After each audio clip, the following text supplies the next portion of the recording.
भजन बन जाएगा। इतने करने मात्र से तुमको ब्रह्म सुख की प्राप्ति होने लगेगी।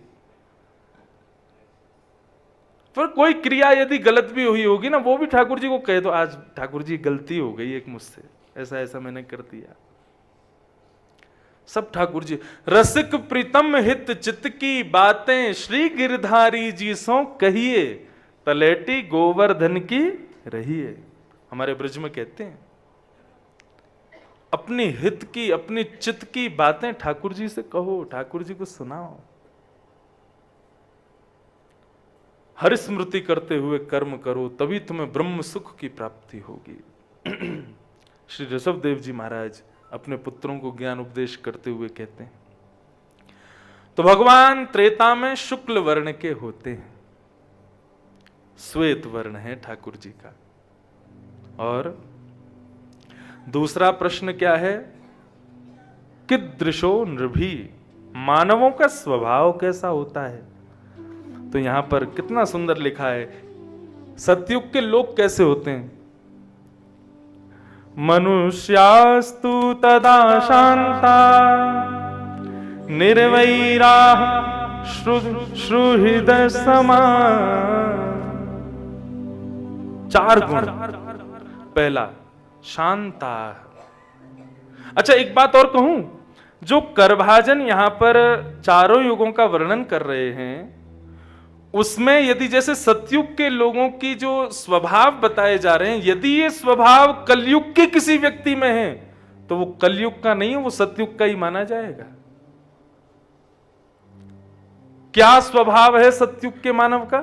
पहला शांता, ज्यादा बोलते नहीं है कलयुग सतयुग के लोग। जब बोलते हैं तो हरि चर्चा बोलते हैं, सत्संग की वार्ताएं बोलते हैं, धर्मनिष्ठ चर्चाएं बोलते हैं, फालतू का समय व्यर्थ नहीं करते बोलने में, ज्यादा से ज्यादा समय मौन रहते हैं, जहां बहुत आवश्यक है वहीं पर बोलते हैं। शांता सतयुग के लोगों का पहला लक्षण। सतयुग के लोगों का दूसरा लक्षण है निर्वैरा, किसी से बैर नहीं करते। हमारे यहां आज व्यक्ति अपने दुखों से कम दुखी, दूसरे के सुख से ज्यादा दुखी है। वो इतना सुखी क्यों है, हैं? उसकी पत्नी इतनी सुंदर क्यों है। एक भक्त गया भगवान के पास, तपस्या की, भगवान प्रसन्न हो गए। भगवान बोले क्या वरदान चाहते हो बताओ। बोले मैं जो मांगू सो मुझे मिल जाए। भगवान बोले ये देना हमने बंद कर दिया।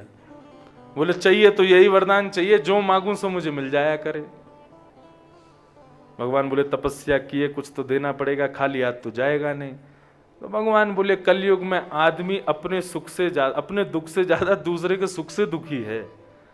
मतलब ये जो चाहे इसको मिल जाए, लेकिन यदि ऐसा कुछ नियम बना दिया जाए कि इसके पड़ोसी को दुगना मिलेगा, दुखी रहेगा हमेशा। एक दिन आएगा बोले कि मेरा जो आपने मुझे वरदान दिया इसको नष्ट करो, मुझे नहीं चाहिए कुछ भी।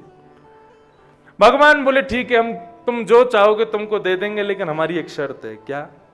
पड़ोसी को दुगना मिलेगा।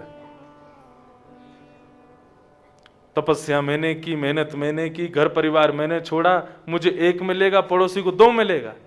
भगवान बोले चाहिए तो ले लो, नहीं तो जाओ। बोले ठीक है, नहीं आप दे दो, मैं देखूंगा क्या करना है। भगवान बोले ठीक है।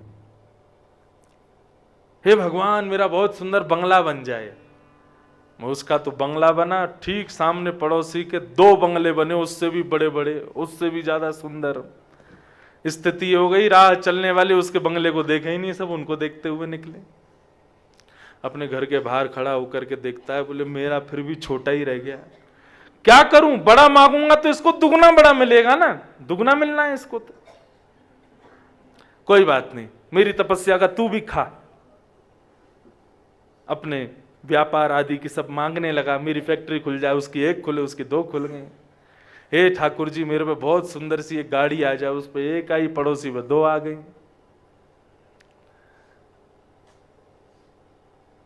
हे ठाकुर जी अब तो सुंदर सी कन्या से मेरा ब्याह करा दो। और उसका तो एक ब्याह और पड़ोसी के दो ब्याह। और उसने मांगी सुंदर कन्या, तो पड़ोसी को मिली परम सुंदर कन्या। महाराज देखते ही बेहोश हो जाए आदमी, ऐसी सुंदर सुंदर दो पत्नी। उनको देख करके अब तो ये महाराज इससे सहनी नहीं हो, जो मांगता हूं सब दुगना मिलता है। अच्छा, जो मांगता हूं मुझे एक मिलता है, इसको दुगना मिलता है, मतलब घाटे की चीज मांगी तो मुझे थोड़ी होगी, इसको दुगनी होगी।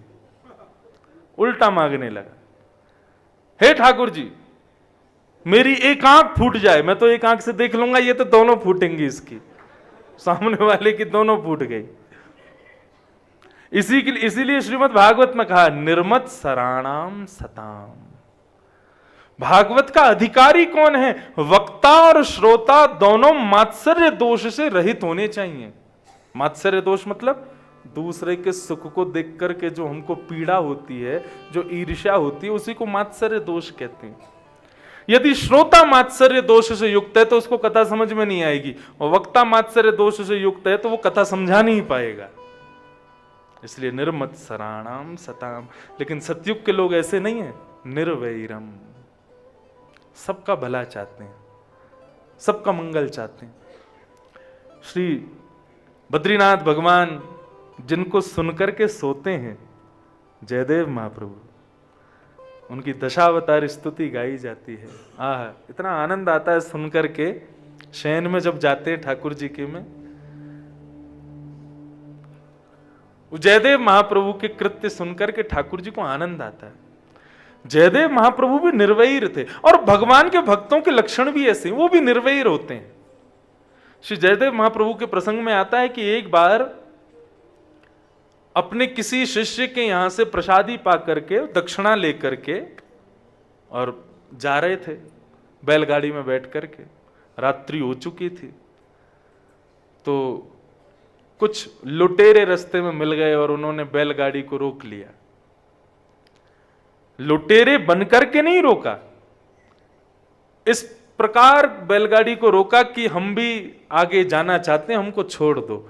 लेकिन जयदेव महाप्रभु उनके आव भाव देख करके समझ गए कि ये लोग जो है लुटेरे हैं। उन्होंने कहा महाराज हमको थोड़ा आगे छोड़ दोगे? जयदेव महाप्रभु बोले कहां जाना है? बोले जहां तुम जाओगे वहीं जाएंगे। जयदेव महाप्रभु समझ गए, बोले कि गड़बड़ है। उन्होंने कहा ये मुझे छोड़ दें, उससे बढ़िया ये है कि दक्षिणा जो मेरे पास है इन्हीं को दे देता हूं। बोले देखो आप लोग अपनी व्यवस्था कर लेना, ये लोग कुछ धन दे देता हूं, रख लो। उनको जैसे धन मिला उन्होंने कहा अब इससे क्या कहें, इनको जाने दो। जैसे ही वो जाने लगे तो एक बोला, बोले कहीं आगे जाकर के राजा से शिकायत कर दी और राजा के सैनिकों ने हमको पकड़ लिया तो इसने हमारा मुंह देख लिया है। बोले क्या करें? बोले बगल में ही कुआं है, इस व्यक्ति को उतारो, हाथ पैर काट के इसको कुएं में डाल देते हैं, ये पता ही नहीं पाएगा राजा को। और वे चारों दौड़ करके गए और जाकर के जयदेव महाप्रभु को उतार करके उनके हाथ पैर काट दिए और उनके बचे हुए देह को कुएं में फेंक दिया। लेकिन वो तो वहां बैठे बैठे भी श्री जगन्नाथ प्रभु का स्मरण कर रहे हैं, अपने नाथ का अपनी नाथ को याद कर रहे हैं। वे तो वहां से चले गए, लेकिन तभी उस नगर का राजा किसी कार्य से लौट रहा था वापस अपनी सेना के साथ। कुएं में से आ रही मधुर स्वर को सुनकर के राजा बोले कोई शायद यहां पर पीड़ा में है। झांक करके देखा तो सैनिक उतरे नीचे, वहां से ऊपर लेकर के आए जयदेव महाप्रभु को। वो राजा गीत गोविंद का पाठ करता था, लेकिन वो ये नहीं जानता था कि ये जो व्यक्ति हैं ये जयदेव महाप्रभु। गीत गोविंद पढ़ता था। उन्होंने कहा अरे ब्राह्मण देवता ये किसने किया आपके साथ? बोले अब पता नहीं कोई मनचले व्यक्ति थे, कर दिया, छोड़ो राजन। बोले नहीं आप एक काम कीजिए, चलिए हमारे राज्य में ही आज से आप रहेंगे, आपकी सेवा होगी वहां। और जयदेव महाप्रभु राजा के यहाँ रह करके राजा को सत पथ दिखाते थे, तुमको क्या करना चाहिए, कैसे करना चाहिए। राजा बड़ा प्रसन्न, बोले मुझे गुरुजी मिल गए। एक दिन जयदेव महाप्रभु ने आज्ञा की, बोले कि राजन हम चाहते हैं कि तुम नित्य सुबह के कुछ घंटे निकाल करके ब्राह्मणों को दान दिया करो, मुंह मांगा दान। उससे तुम्हारे राज्य की समृद्धि होगी, तुम्हारा दान धन पवित्र होगा, सब मंगल होगा। राजा ने कहा जो आज्ञा। नित्य ब्राह्मणों को अपने राज्य में बुलाते और जो ब्राह्मण बोलते राजा वो देता।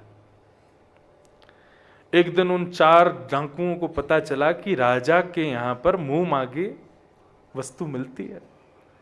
करना केवल इतना है, चोटी रखनी है, तिलक लगाना है, धोती पहननी है और चल देंगे ब्राह्मण बन के, मांग लेंगे राजा से। कम से कम एक आध साल चोरी से बच जाएंगे, इतना मांग के आएंगे। अब वो चारों जैसे ही राजा के भवन में प्रवेश करते हैं तो सामने सिंहासन पर राजा और बगल के सिंहासन पर जयदेव महाप्रभु।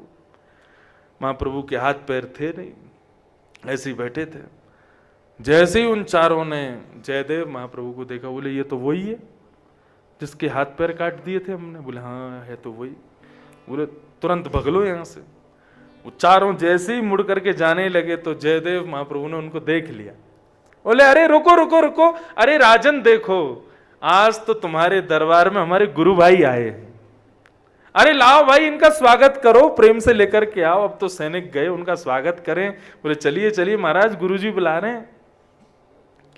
अब तो वो घबरा में बोले कि ये आज हमको सूली पे चढ़वा देगा, ये सब बता देगा राजा को कि हाथ पर हमने काटे। राजा को आज्ञा की, बोले चरण धो, प्रणाम करो, ये मेरे गुरु भाई है, निर्वैरम, गुरु भाई है, इनको प्रणाम करो, इनको भोजन कराओ, सब कुछ बढ़िया, सब कुछ करा करके। बोले राजन इनको इतना धन देना, इतना धन देना कि जीवन में कभी कहीं कुछ मांगने ना चाहे। राजा ने कहा गुरुजी आपने पहली बार ऐसी आज्ञा की है, आप जितना कहोगे मैं दुगना करके दूंगा। और महाराज सोने के तखत, सोने के सब सामग्री और इतना सामान राजा ने बंधवा करके बोले महाराज ये सब आपका। सैनिकों से कहा पूरा सामान उठा करके ले जाओ, जहां से भी ये लोग आए हैं इनको दे करके आओ। जयदेव महाप्रभु बोले ठीक है भाई लोग, हमारे गुरु भाई सब लोग आते रहना समय मिले तो। बोले ठीक है। वे चारों वहां से जाने लगे, मनी मन विचार करने लगे। बोले इसने क्या किया, ये तो बिल्कुल उल्टा ही हो गया सब कुछ। सैनिक लोग एक जगह बैठ करके कहीं प्रसाद पा रहे थे तो उन महात्माओं से, उन डाकुओं से पूछा, बोले महाराज एक बात बताओ, आप हमारे गुरुजी के क्या लगते हो, और हम जानना चाहते हैं हमारे गुरुजी के हाथ पैर कैसे कट गए। तो उन डाकुओं ने झूठ बोला। बोले अब हम तुम्हें क्या बताएं, तुम्हारे पूजनीय हैं वो, इसलिए हम कुछ कह नहीं रहे, लेकिन ये ना, ये जब गुरुकुल में पढ़ते थे तो इन्होंने हमारे गुरुजी के यहां चोरी करी थी और ये पकड़े गए। तब गुरुजी ने हमको आज्ञा की कि भाई इसको जान से मार दो, मैं इसको जीवित नहीं देखना चाहता, इसने गुरुद्रोह किया है। तब हम लोग उसको लेकर के वन में आए, हमको बड़ी दया आ गई, भाई इसको जान से नहीं मारना चाहिए। तो फिर हम लोगों ने जान से ना मार के उसके हाथ पैर काट दिए। ऐसा हुआ। जैसे ही ये बात उन चारों डाकुओं ने कही, पृथ्वी डामाडोल होने लगी, पृथ्वी में प्रलय जैसा आने लगा, भूकंप।